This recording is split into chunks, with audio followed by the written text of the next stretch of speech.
마태복음 3장 13절에서 4장 11절까지요. 다 같이 함께 우리 봉독해 드리겠습니다. 이때 예수께서 갈릴리로부터 요단강에 이르러 요한에게 세례를 받으려 하시니 요한이 말려 이르되 내가 당신에게서 세례를 받아야 할 터인데 당신이 내게로 오시나이까? 예수께서 대답하여 이르시되 이제 허락하라.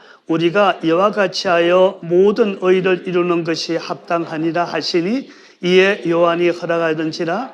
예수께서 세례를 받으시고 곧 물에서 올라오실새 하늘이 열리고 하나님의 성령이 비둘기같이 내려 자기 위에 임하심을 보시더니 하늘로부터 소리가 있어 말씀하시되 이는 내 사랑하는 아들이요 내 기뻐하는 자라 하시니라.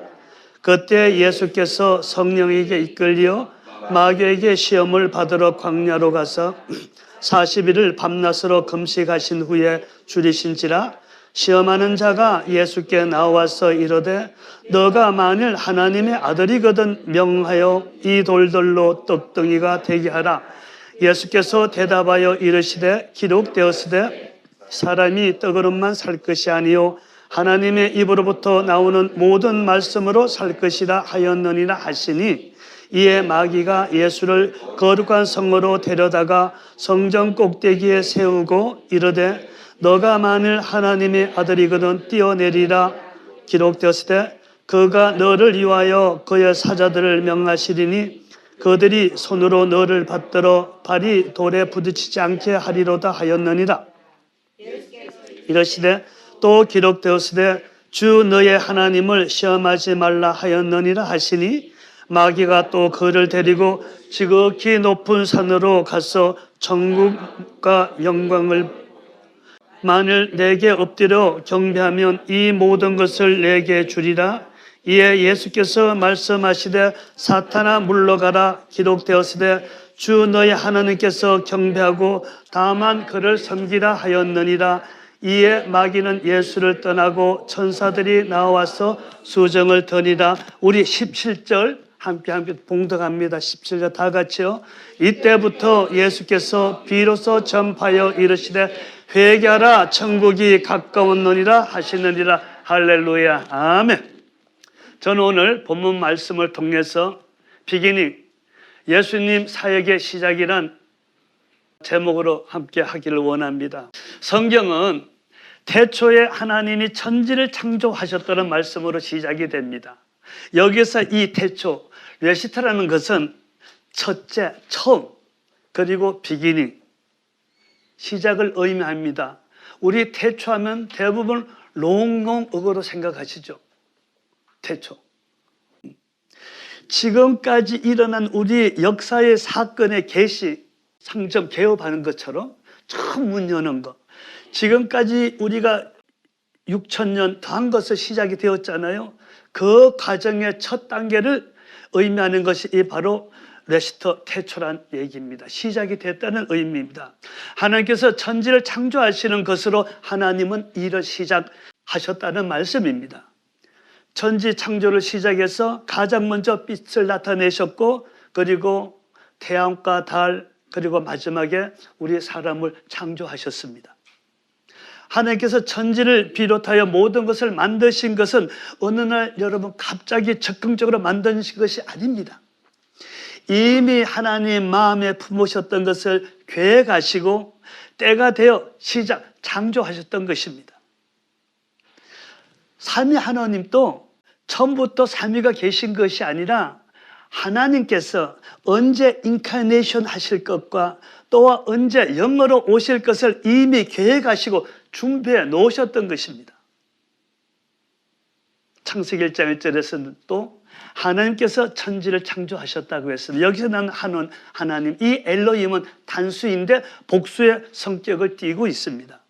이것은 한 분이신 하나님께서 계획한 일을 이루시기 위해 그때 필요한 형상으로 나타날 것을 계획하셨기 때문에 복수인 신들로 표현한 것이지 원래는 단수인 하나님 한 분이십니다.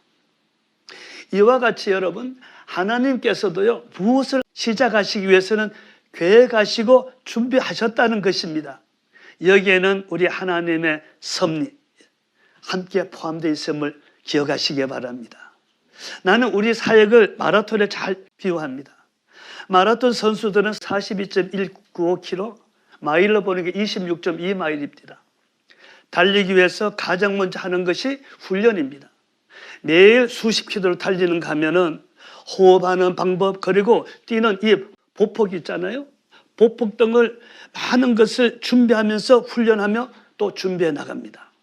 그리고 자신이 이제 내가 준비되었다는 확실히 서면 시작의 라인에 섭니다. 그리고 출발 신호와 함께 결승점을 향해 첫 발을 내딛지 않습니까? 이것이 그 마라톤에게는 시작인 것입니다. 요한복음에서는 태초에 말씀이 계시니라고 또 시작이 됩니다. 여기서의 태초, 아르케라고 합니다. 이 아르케라는 것도 똑같은 태초인데 우리가 구약에서 얘기한 레시터와 같이 처음은 아니란 겁니다. 이 아르케라는 것은 시간의 연속에서 새로운 시작 출발점, 스타팅 포인트를 나타냅니다. 우리가 시작에 쭉 오다 보면 어느 끝이 있잖아요. 거기서 또 우리 새로 시작하게 될 때가 있잖아요. 이것이 아르케입니다. 그러면 이 아르케는 그 시작에 대한 끝, 바로 이 텔로스라는 이 끝에 염두를 두고 있습니다. 여러분, 시작이 있으면 분명히 끝이 있기 마련이잖아요. 그래서 예수님도 나는 알파요 오메가요 처음이요 마지막이요 시작 아르케와 또 마침 텔로스 완성이라고 말씀하셨습니다.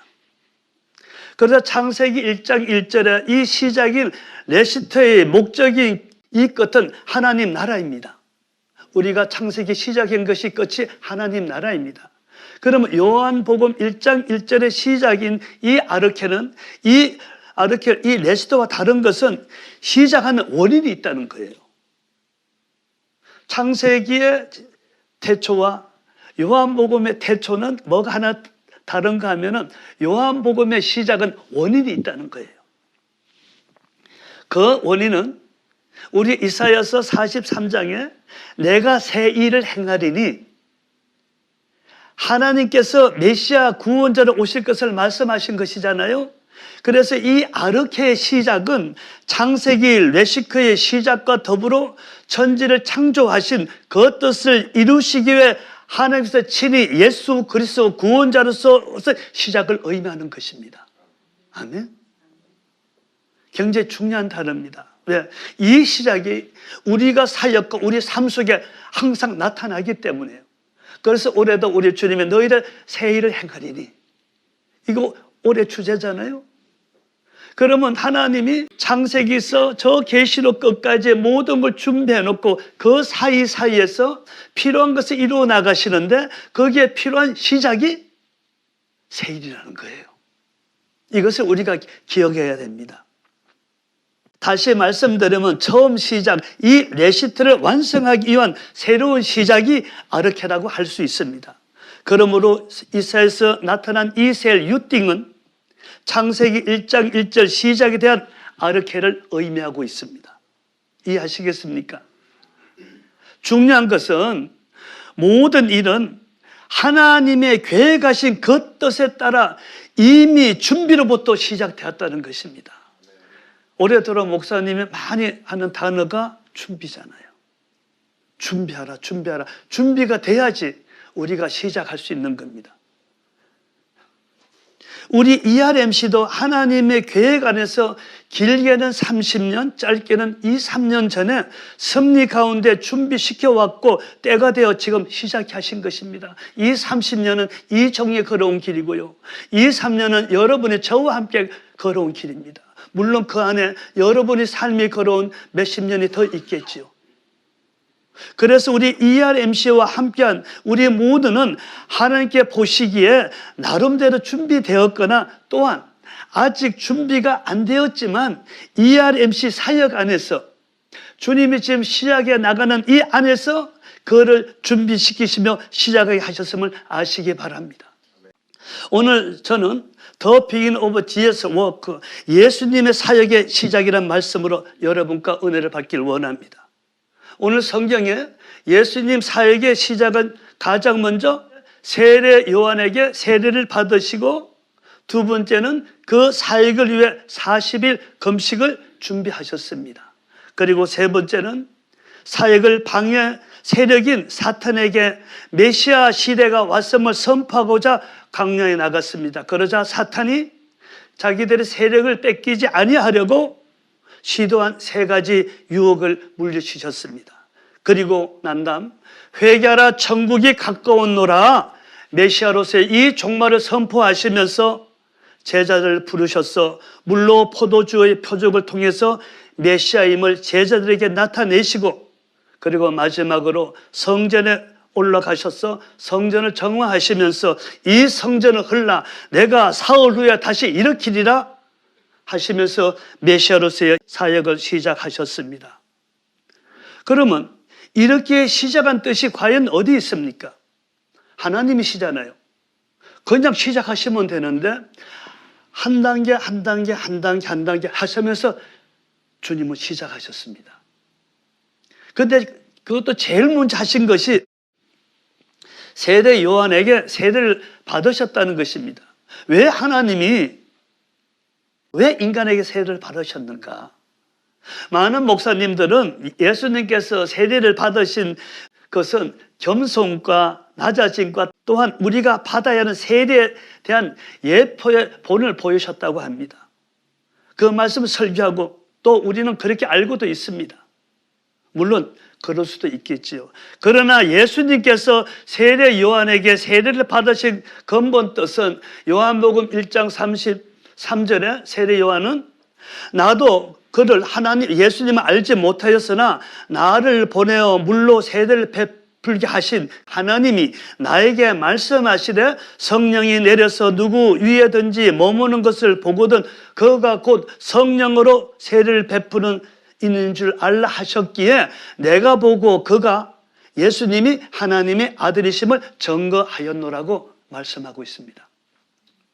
하나님께서 세례 요한에게 너가 세례를 베풀 때 성령이 그 머리 위에 머무는 것을 보게 되면은 그가 성령으로 세례를 베푸는 하나님의 아들이지 알라는 말씀입니다.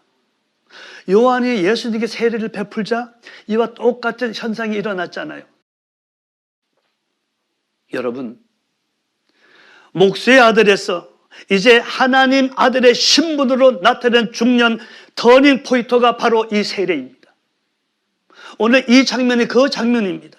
30년을 평범한 사람으로 살아온 예수님께서 때가 되면 그 사역을 시작하기 위해서 메시아 하나님 그 신분으로 세례 요한을 통해 나타나시기 위해서 세례를 받으셨던 것입니다. 세례 요한도 예수님이 하나님의 아들인 줄 몰랐습니다. 메시아로 온 한 선자로 여겼잖아요.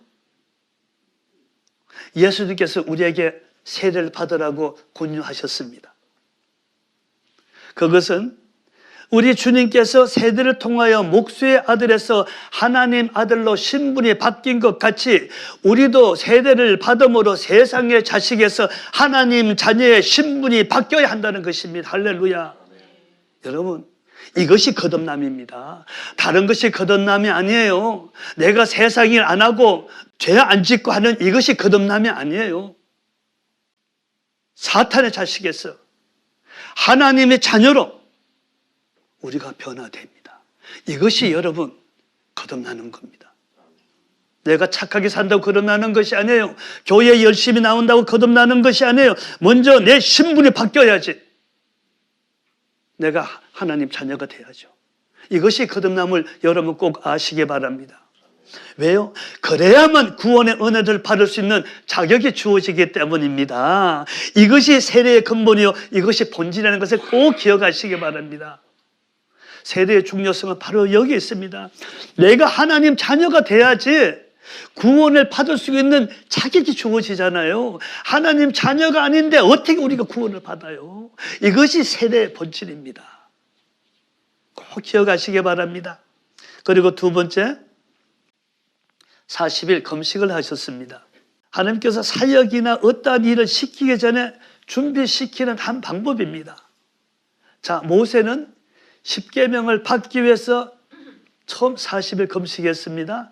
그러나 우리 예수님께서 40일 금식을 하신 것은 누가복음 4장 1절에 예수께서 성령의 충만함을 입어 요단강에서 돌아오사 광야에서 40일 동안 성령에게 이끌리시며 인성으로 계셨던 예수님께서 사역을 위해 메시아의 충만한 능력을 행하시기 위해 하신 것이 바로 40일 금식입니다. 여러분, 금식은요, 내 문제를 해결하는 것보다 하나님 뜻을 이루기 위해서 또한 거기에 필요한 것들 강구하는 금식이 되어야 될 줄 믿습니다. 이것이 하나님 기뻐하는 금식입니다. 왜 금식해야 되는데? 하나님이 금식시키면 당연히 하죠. 우리가 억지로 내 의를 위해서 내가 뭘 하려고 금식하지 말자는 이제. 세 번째는 사탄에게 나갔습니다. 오늘 성경에 보니까 사탄에게 시험을 받고자 성령에게 이끌려 광야로 나갔다고 나와 있습니다. 여러분, 굉장히 주의해서 해석해야 할 본문입니다. 우리말 성경은요, 예수님의 시험을 받고자 친히 사탄에게 나갔다고 되어 있습니다. 친히.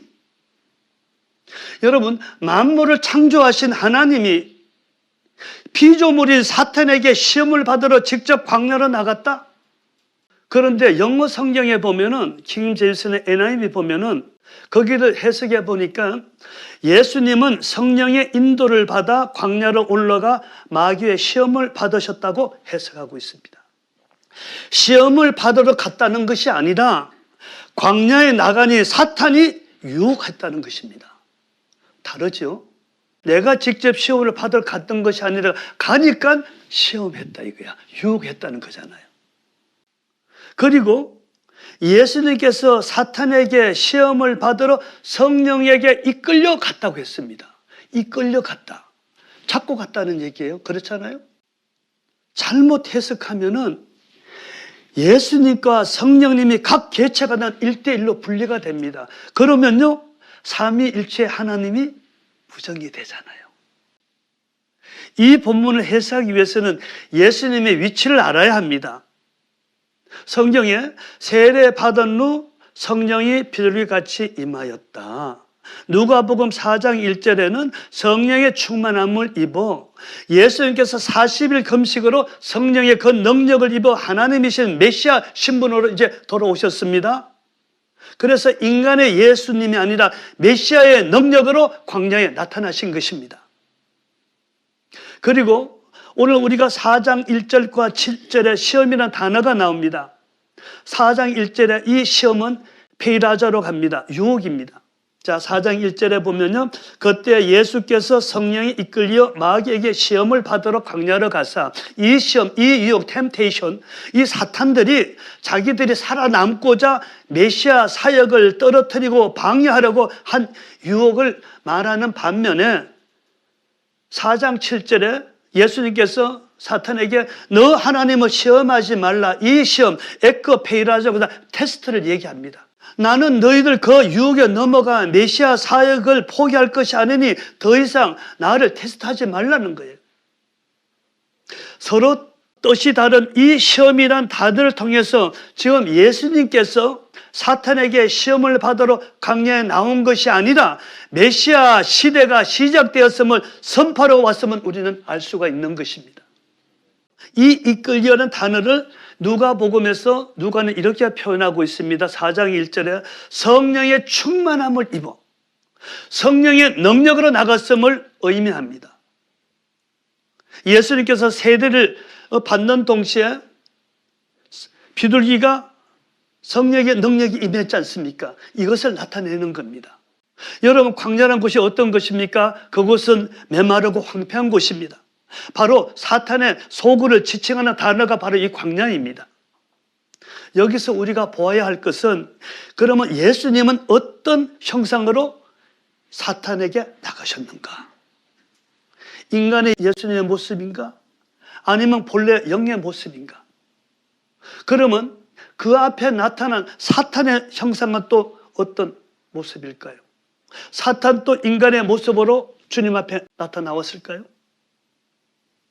그러면 예수님 수중 들고자 나타난 천사들의 형상은 또 어떤 모습일까요? 그렇잖아요. 한번 여러분 상상해 보시기 바랍니다. 성경은 나와 있지 않습니다. 그러나 오늘 이 말씀을 통해서 또 예수님의 그 사역을 통해서 저는 여기서 영의 형상을 보았습니다. 예수님과 사탄과 이 천사의 공통점이 뭐예요? 영이니까요. 그러면 왜 영으로 보았는가? 예수님 본래 형상이 예수님은 영이시니, 그리고 예수님께서 모세와 엘리야를 만날 때 변형되시는 형상이 바로 영의 모습이었잖아요. 그리고 천사가 수종을 더니라. 자, 천사가 수종을 더시는 분은 오직 하나님 뿐이십니다. 그러면 여기서 여러분, 천사가 예수님의 무슨 수종을 덜려고 나타났을까요? 수종 덜 때 뭐 있을까? 사탄은 다 물리쳤는데 천사는 하나님을 보호자 하려고 항상 곁에 있음을 아시기 바랍니다. 지금 우리에게도 성령 하나님의 명령을 수행하려고 눈에 보이지 않는 영의 모습으로 두 부류의 천사 미가엘과 가브엘이 함께 있음을 여러분 믿으시기 바랍니다. 이 미가엘, 악함에서 싸워주는 천사잖아요. 가브엘은 우리의 기도가 또 하나님의 응답이 메신저, 이 역할을 하는 이 두 천사가 내 양 어깨에 있음을 믿으시기 바랍니다. 우리 눈에 보이지 않습니다. 그래서 성령님이 우리의 형편을 보시고 그 천사들을 명할 때 우리 대신 싸워주고 우리의 기도를 다 연락해 주는 겁니다. 아멘. 이걸 우리가 아셔야 됩니다. 이걸 보면서 예수님, 사탄, 천사 모두가 본래 형상인 영의 모습이라고 여겨집니다. 세 번째 유혹을 보면요, 저 먼 꼭대기에 예수님을 데려 올라가서 산 꼭대기에 천국을 보여주시잖아요. 만약에 인간의 모습으로 나가셨다면 그 높은 산에 어떻게 가셨을까요? 그리고 인간의 눈으로 저 세계 보이지 않는 수백 킬로 떨어진 그 땅의 모습을 어떻게 볼까요? 영이 아니고는 할 수가 없습니다. 그래서 저는 예수님과 사탄, 천사 모두가 본래 형상인 영의 모습이라고 저는 여겼습니다. 그러면 예수님께서 왜 광야로 나오셨는가를 알 수 있을 것입니다. 이제 사탄의 세 가지 유혹이 있습니다. 너가 만일 하나님 아들이거든. 이 만일이라는 단어는 우리가 if가 아닙니다. 이 만일이라는 단어는 나오면요, 의심하는 것이 아니고 인정하는 것을 뜻합니다. 사도 베드로가 무리를 걷는 예수님 보고 나도 무리로 걸라 하소서 할 때부터 만일 주님이시면 나를 무리로 걸라 하소서 했잖아요. 그런데 만일 그 예수님이 걸어오래 했어요. 선뜻 걷겠어요. 만일 했는데 그 뜻이 아닙니다. 직역하면요, 과연 주님이십니다. 물길을 걸어오시는 거 보고 과연 주님이십니다. 주님 나도 걷게 하소서. 비록 작은 바람에 다시 물에 빠졌지만은 그 순간만은 주님 말 과연 주님이십니다. 그래서 이 말이라는 뜻은 부정하는 것이 아니고 의심하는 것이 아니고 인정하는 것임을 아시기 바랍니다. 사탄은 예수님이 자기들을 저 무종에게 가두는 하나님이신 메시아임을 이미 알고 있었습니다. 그래서 그 권위를 무너뜨리려고 자신의 왕국을 존속시키려고 우리 주님을 유혹했다는 것입니다. 그러면 이 세 가지의 유혹에는 어떤 의미가 있는가? 메시아에게는 세 가지의 직분이 있습니다. 자, 크게 한번 불러볼까요? 메시아에게 세 가지 직분이 있으면 첫째, 둘째, 셋째, 왕. 선지자는 하나님 말씀에 선포하여 백성들을 하나님 뜻에 순종하게 하는 직분입니다. 그렇지 않아요? 말씀을 선포하는 게 선지자예요. 예언자라 하죠. 그리고 제사장은 백성들을 위하여 하나님께 충고하면서 그 뜻을 이루게 하는 직분이 제사장입니다. 왕, 이 authority, 이 권위를 상징합니다. 그래서 이 권위를 가지고 선지자, 제사장의 사역을 감당할 수 있는 능력과 악한 것들을 다스리는 권세의 직분이 바로 이 왕의 직분입니다. 우리에게도 똑같은 직분이 있잖아요.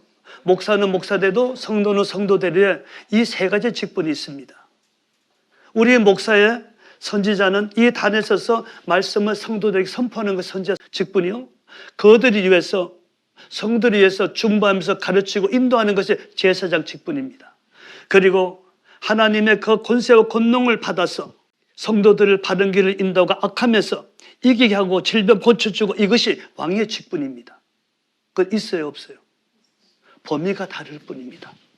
우리 예수님은 온 인류를 위해서 말씀을 선포하셨고 온 인류를 위해서 제사장이 되셨고 온 인류를 위해서 하나님 왕권을 주신 분입니다. 범위가 다릅니다.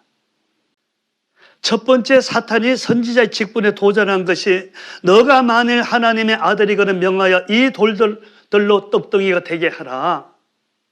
사탄은 하나님의 말씀을 가치 없는 돌에 비유하면서 이 땅의 질서를 무너뜨리려고 합니다. 여러분, 예수님은 이 돌을 떡으로 얼마나 만들 수 있습니다. 돌뿐만 아니다. 나무 가지도 모래 가지고도 얼마든지 만들 수 있는 그런 전지전능하신 분이십니다. 만약 그 많은 돌들이 떡으로 변한다고 생각해 보세요. 사회 질서가 무너집니다. 혼란이 오게 됩니다. 사탄이 가장 두려워하는 것은 하나님의 말씀입니다. 이 천지가 이 말씀으로 창조되었고 이 말씀으로 운영되고 있기 때문입니다. 이 말씀의 권위를 무너뜨리는 것이 사탄의 주된 목적입니다. 사탄도 하나님 말씀을 왜곡시켜 메시아의 권위를 떨어뜨리라고 했습니다마는 그러나 우리 주님은 4절에서 사람이 떡으로만 살 것이 아니요 하나님 입으로부터 나오는 모든 말씀으로 살 것이라 말씀의 권위와 말씀의 중요성을 말씀하시면서 사탄의 유혹을 물리치셨습니다. 그러므로 우리가 가장 먼저 준비해야 될 것은 말씀입니다. 할렐루야. 말씀 많이 보시기 바랍니다. 두 번째, 마귀가 예수를 거룩한 성으로 데려다가 성전 꼭대기에 세우고 이르되 너가 만일 하나님의 아들이고 뛰어내리라. 높은 곳에서 뛰어내리라고 합니다. 사탄의 이 유혹은 예수님이 이곳에서 뛰어내려 죽으라는 것이에요. 예수님의 죽음은 십자가입니다. 그 십자가에서 죽으셔야 메시아 사역의 완성인데 만약 여기서 죽는다면 하나님의 뜻과 계획을 이루지 못하게 되는 거잖아요. 메시아의 자격이 없어지는 겁니다. 예수님이 이 땅에 오신 목적이 하나님 나라의 완성을 위해 백성들을 구원하기 위해서입니다. 바로 하나님과 우리들께 그 막힌 벽을 무너뜨리고 화목케 하는 제사장의 직분입니다. 이 제사장의 직분을 무너뜨려 하나님 나라의 완성을 방해하라고 유혹했던 것입니다. 그 유혹에 예수님은 하나님을 시험하지 말라. 너 하나님을 시험하지 말라. 하나님의 뜻과 계획은 영원하며 분명히 이루어지니 하나님의 뜻을 무너뜨리는 짓을 하지 말라고 경고하신 것입니다. 그리고 세 번째, 지극히 높은 산으로 가서 천하 만국과 그 영광을 보여주며 만일 내게 엎드려 경배하면 이 모든 것을 내게 주리라. 왕권 있는 나라의 소유는 왕의 것입니다. 왕은 누구에게라도 무릎을 꿇지 않습니다. 오히려 백성들이 무릎을 꿇습니다. 이 사탄이 내게 엎드려 경배하면 이 모든 것을 주리라고 했습니다. 이 땅을 다스리는 권세를 얘기합니다. 애초에 하나님이 아담에게 주셨던 권세잖아요. 아담이 불순종함으로써 사탄에게 이 권세가 넘어갔습니다. 사탄이 내게 준 아담으로부터 받아온 이 권세를 너에게 다시 다 줄 테니까 내게 엎드려 잘하라. 선지자와 제사장 그 사역을 위해 왕의 권력으로 악한 세력을 물리치고 백성들을 보호하려는 메시아의 능력을 무력화시켜서 자신들의 나라를 지탱해 보려고 세상의 권력으로 유혹했던 것입니다. 이에 예수님께서 만왕의 왕의 권세로 사탄아 물러가라, 사탄아 물러가라고 명하셨던 것입니다. 이 명령에 사탄은 물러가고 천사들이 나와 예수님을 섬겼던 것입니다. 여기서 예수님은 인간의 형상이 아니라 영의 형상으로 하셨음을 다시 알 수가 있던 것입니다.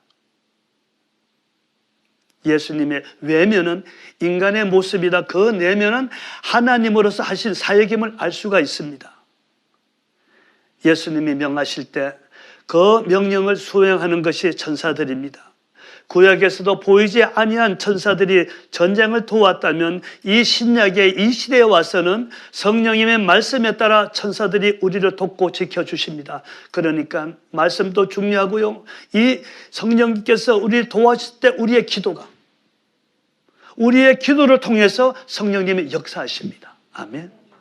말씀과 기도 여러분 쉬지 말고 많이 보시고 많이 기도하시기 바랍니다. 그리고 예수님이 메시아로 첫 선포를 합니다. 회개하라 천국이 가까웠노라. 리펜트. 회개하라고 했습니다. 그러면 첫 선포한 이 말씀의 뜻은 무엇인가? 공교롭게도요, 세례 요한도 회개하라 천국이 가까웠노라 똑같은 말을 선포했잖아요. 그러면 예수님과 세례 요한이 선포한 이 말씀에는 어떤 의미가 있는가? 자, 세례 요한의 외침을 한번 봅시다. 세례 요한이 누굽니까?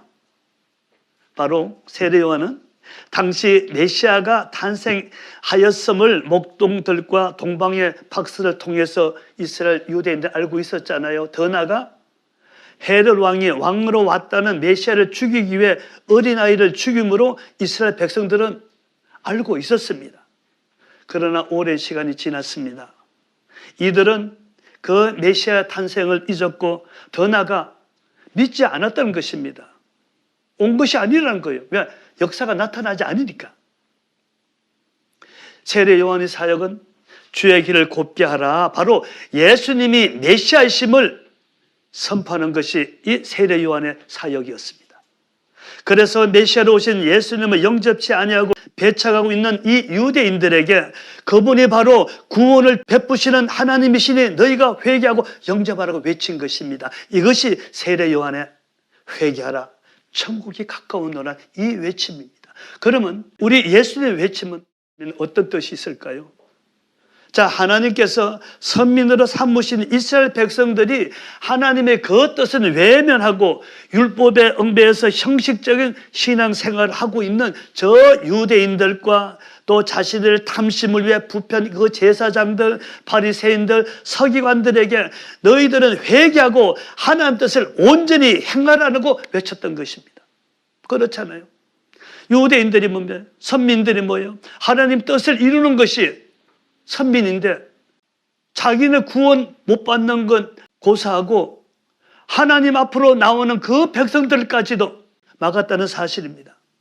그리고 십자가의 죽음과 부활 성천으로 심판날이 곧 올 것이라고 한 선포가 바로 예수님의 선포입니다. 다시 말씀드리면 요한의 외침은 예수님이 메시아이심을 선포함으로 영접하는 자는 구원을 받을 수 있다는 것이고 예수님의 선포는 하나님 뜻을 이름으로 온전한 구원인 천국의 영생을 이룬다는 것입니다.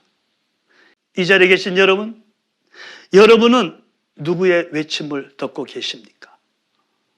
아직도 세례 요한의 외침을 듣고 계신다면 예수님을 영접하여 나의 구주로 온전히 삼아야 할 것이고 예수님의 그 외침을 듣고 있다면 나의 믿음과 나의 신앙을 뒤돌아보면서 하나님 주신 나의 길은 내가 지금 바로 가고 있는가를 한번 살펴보시기 바랍니다.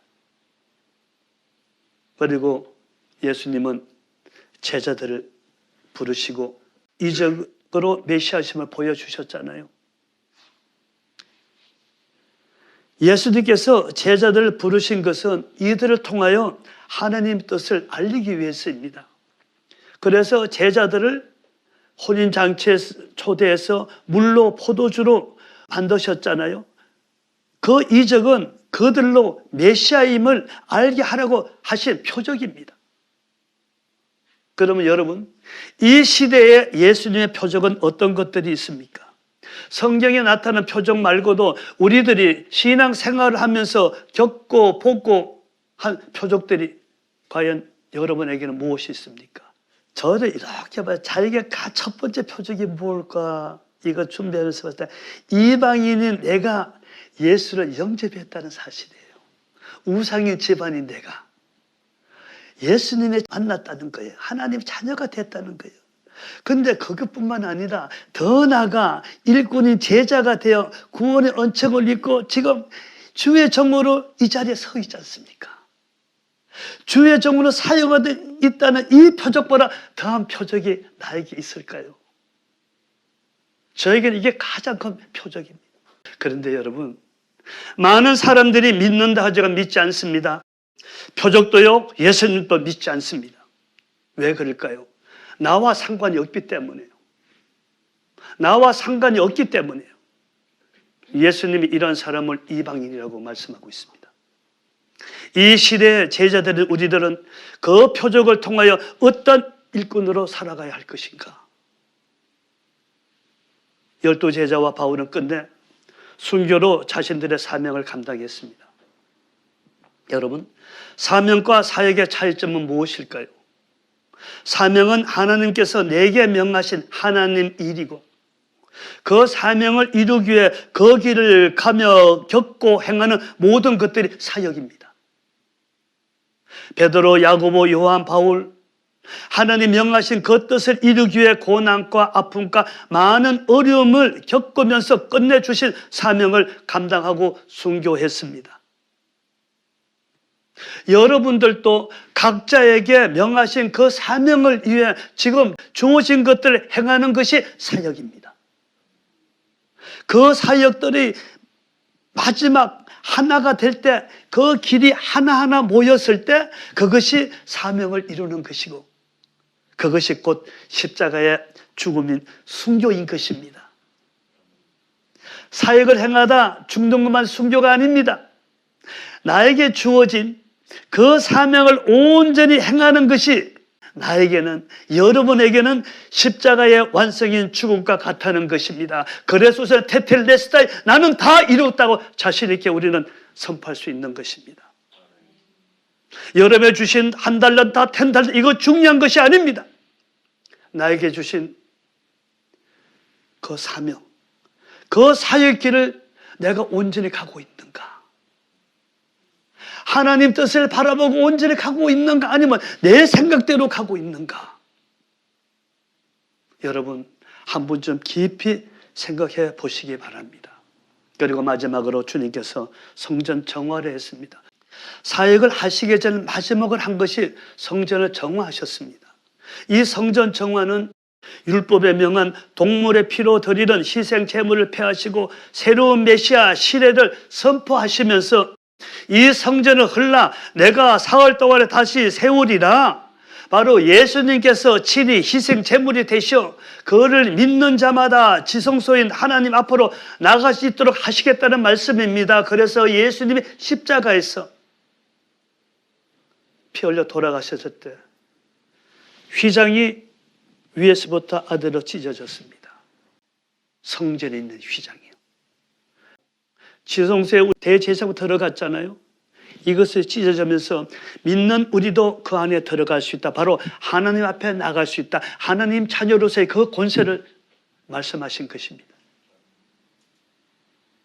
후일 예수님께서 그 십자가의 죽음에서 부활함으로 메시아 하나님이심을 만민에게 보여주셨고 또 성령님으로 친히 성전에 되셔 교회를 세우시고 그 교회를 통하여 하나님 나라로 들어갈 수 있는 구원의 그 길을 열어놓으셨던 것입니다.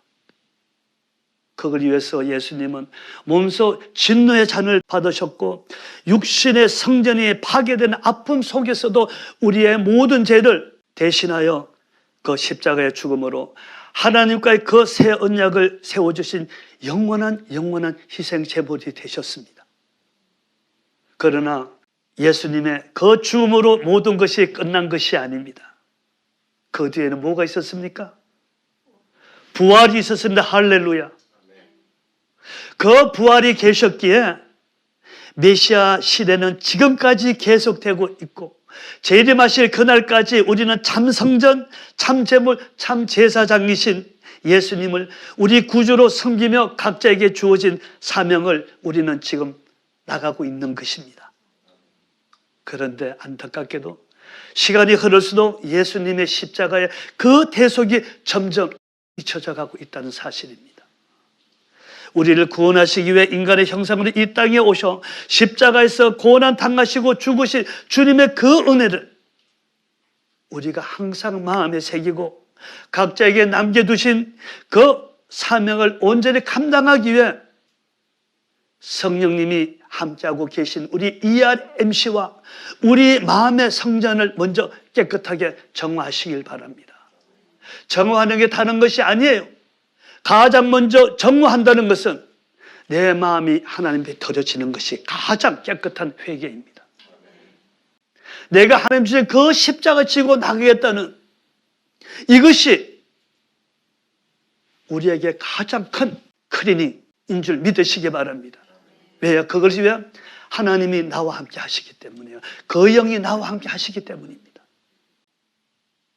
그래서 예수님께서 메시아로서의 그 사역을 시작하시기 전에 자신이 구약에서 약속한 메시아임을 먼저 나타내 보이시고 사역의 장애물인 사탄을 먼저 물러치신 후에 성전 정화를 통해 이 메시아의 시대가 왔음을 선포하면서 사역을 시작하셨습니다. 그 사역이 누가복음 4장 18절에 주의 성령이 내게 임하셨으니 이는 가난한 자에게 복음을 전하게 하시려고 내게 기름을 부으시고 나를 보내사 포로된 자에게 자유를, 눈먼 자에게 다시 보게 함을 전파하며 눌린 자를 자유롭게 하고, 그리고 마태복음 4장 23절에 예수께서 온 갈릴리 두루 다니시며 그들의 회당에서 가르치시며 천국 복음을 전파하시며 백성 중에 모든 병과 모든 약한 것을 고치시니,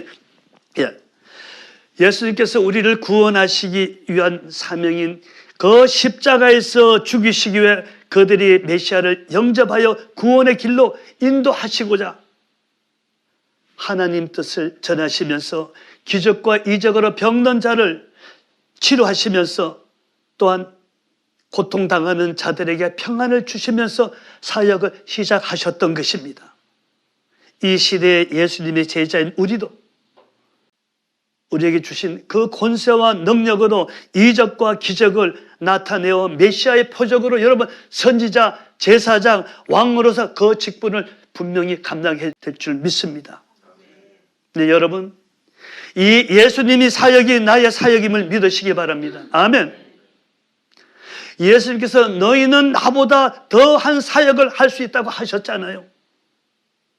여러분들의 사역은 이미 시작되었습니다. 행함은 여러분들의 몫입니다. 그 사역길을 가고 안 가고는 여러분들의 몫이라는 거예요. 예수님께서 우리에게 부여한 사명을 위해 먼저 사역을 행하라고 악한 것들을 물리치는 권세와 표적을 나타내는 능력을 이미 주셨음을 믿으시기 바랍니다. 영권을 이미 우리 ERMC 여러분에게 주셨잖아요. 타라소를 만들어서 여러분의 몫입니다. 여러분, 그래야지 우리가 승리할 수 있습니다. 이 권세와 능력으로 예수님께서 우리에게 주신 그 사명의 십자가 온전히 지시길 바랍니다. 그리고 후일 저 천국에서는 물론이요 우리가 이 땅에서 살아가는 동안 영원한 축복을 누리는 우리 ERMC 가족 모두가 되시길 우리 예수 그리스도의 이름으로 축원합니다. ERMC 여러분, 이 자리에 계신 여러분 힘내세요. 힘듭니까? 주저앉아 있습니까? 자리에서 일어나세요. 그리고 발을 디디세요. 우리의 사역은 시작되었습니다. 우리 하나님 함께하고 계십니다. 우리 모두 하나 되어 손잡고 함께 저 골고다 언덕까지 올라갑시다. 우리 ERMC ETS는 주님이 오시는 그날까지 영원할 것입니다. 이 말씀을 우리가 생각하면서 함께 기도하겠습니다.